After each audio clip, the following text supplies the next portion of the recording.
You're watching a TV show where there is an abusive relationship. It usually takes the form of emotional bullying and emotional harassment and emotional abuse. Often the perpetrator is very controlling, very manipulative, often is very rude to their victim, but the victim is in a state of denial, often feels trapped, often has had their identity wrapped around their relationship with this other person, so that they often feel as though there's no other alternative but to just continue along this relationship, hope that it doesn't get any worse, and just hope that maybe the situation will improve gradually over time. And as the audience, we are rooting for the victim to find a way to break free, to actually get out of the situation, to actually find some sort of identity for themselves that is outside of that abusive relationship, so that they can gain the moral strength to break free and leave, and then they tell their perpetrator that they've had enough of this, they can't continue on like this, and that they're just going to leave. And we don't usually expect the perpetrator to reflect on their actions, to realize that they've been in the wrong, and to change their behavior. Our focus is usually on the victim, hoping the victim to eventually realize their victimhood and to break free of the emotional stranglehold and then escape from that abusive relationship.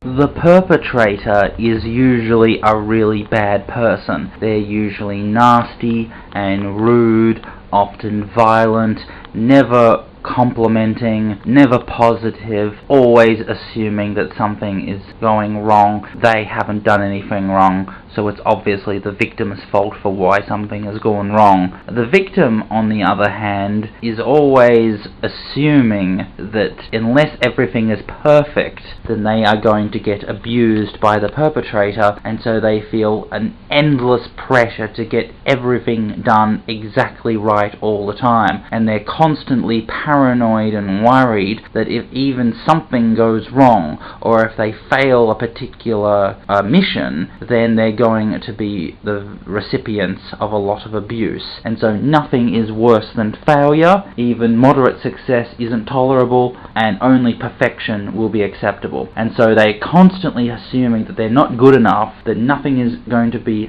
satisfying, and that they're constantly going to be falling short of what they ought to be doing. And it's only going to be through them coming to grips with who they are, with the fact that this is an abusive relationship, that they've had enough of this, they can't tolerate any more abuse, and that they're actually going to take pride in themselves. They acknowledge that they are actually a good person, they don't deserve this abuse, and then they make some sort of big move where they leave this abusive relationship. They say, I am going to take some sort of independent path away from the perpetrator, and I'm never again going to return to this horrid situation.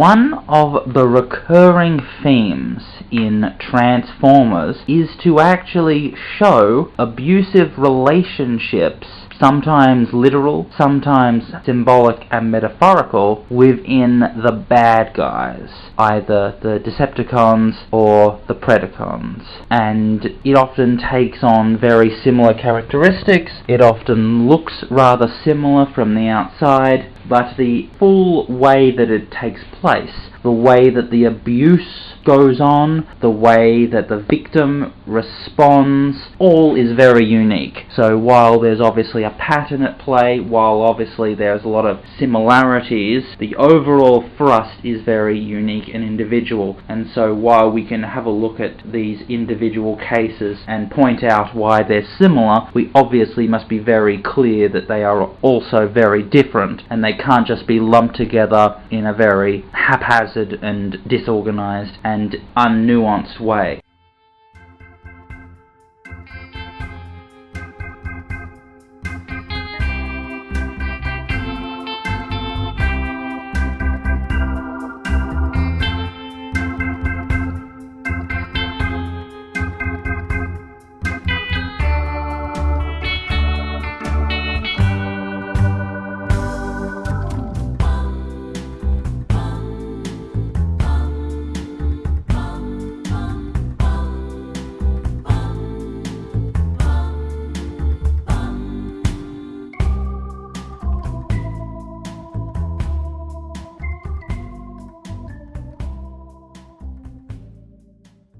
In Beast Wars, the victim of the emotionally abusive relationship is Waspinator. He is the one that is physically and emotionally abused by the leader of the Predacons, Megatron, and he often backtalks about this. He often has a certain knowledge that he is the victim here. He often talks about, oh, why am I always the one who suffers? Why am I always the one that gets given the worst jobs? Why am I always the one that gets picked on? So throughout the entirety of the show, there is a certain amount of self-awareness for Waspinator, and then at the very end of the show, near to the very end, 51st episode or so, finally Waspinator makes a big bold declaration that he's had enough of this abuse, that he wants to go his own way, and that he's not going to join the other Predacons and continue following along Megatron's orders. In Transformers Robots in Disguise 2001, we see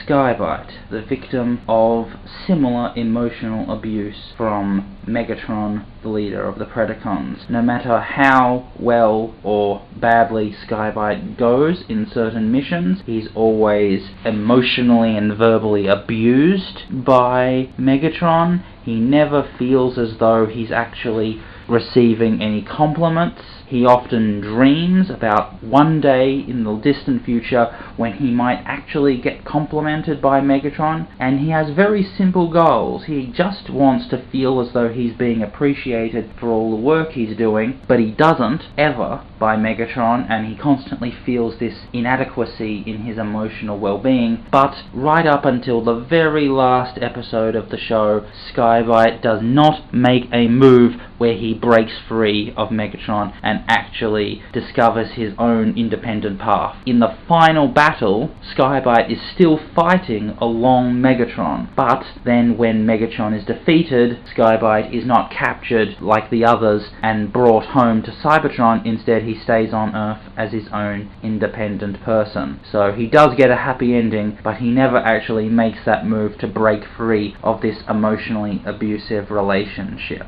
In Transformers Armada, we see Starscream, the victim of a great deal of emotional abuse through the first 2 seasons, where he is constantly picked on by Megatron. He is constantly thought of as the most immature and pathetic and unimportant member of the organization. He's often used as bait, he's often used as fodder, and he's never treated as a proper full member of the organization. Megatron always seems to treat him with a certain amount of suspicion, and so despite despite having been a member of the Decepticons right from the beginning, Starscream never actually feels like he is actually a Decepticon, that he belongs there. And this goes on for quite some time, until at long last Starscream makes the decision that now is the time to break free and to find his own independent way. So he violently attacks Megatron and the other Decepticons. He runs away from the Decepticons' moon base, and he decides to switch sides to the Autobots, completely breaking ties with Megatron, which we think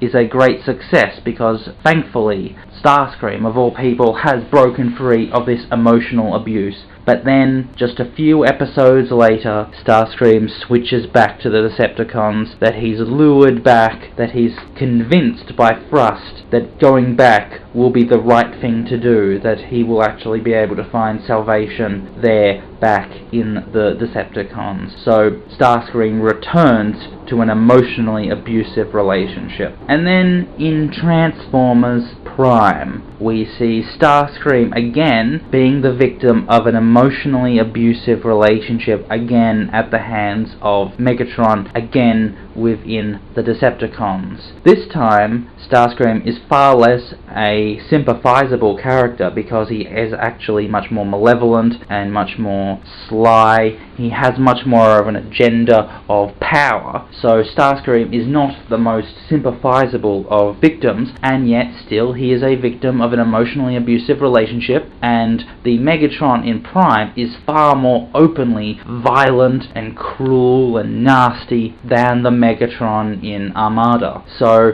for a while, Starscream is going one way and then another, trying to think of how he can get out of this situation. Usually it involves launching some sort of coup against Megatron to become the leader of the Decepticons, and so that way he doesn't have to suffer the emotional abuse because he's the one in charge, not Megatron. But then when it becomes clear that that cannot happen, when there's no way he'll be able to remove Megatron, that he's bound to be just the number 2 commander in charge of the Decepticons, to suffer this emotional abuse forever and ever, Starscream makes the decision to leave the Decepticons and become an independent, to go on his own way outside of the Decepticons and away from this emotional abuse.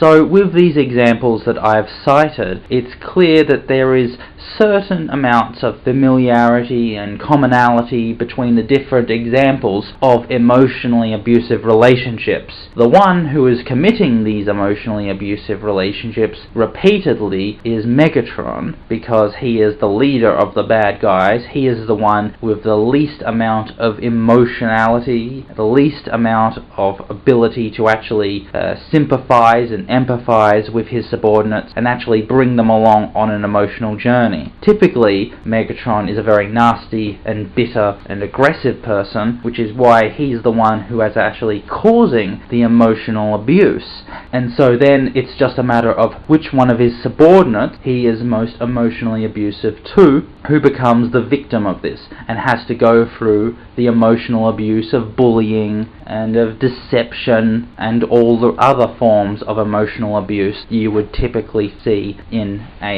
such a relationship. So the people Waspinator, Skybite, and then twice Starscream are the ones who are the victims of Megatron's emotional abuse. And in one case, Waspinator, he ran away completely and he didn't join. He stopped being a part of the Predacons, but only at the very, very end of the show. Skybite did not leave, but he was able to not get captured, which meant he got to be free at the end of the show and he wasn't a part of the Predacons no longer. Starscream in Armada left, but then rejoined the Decepticons, and then Starscream in Prime left the Decepticons. So those are the differences with the victims of Megatron's emotionally abusive relationships through the course of the Transformers franchise.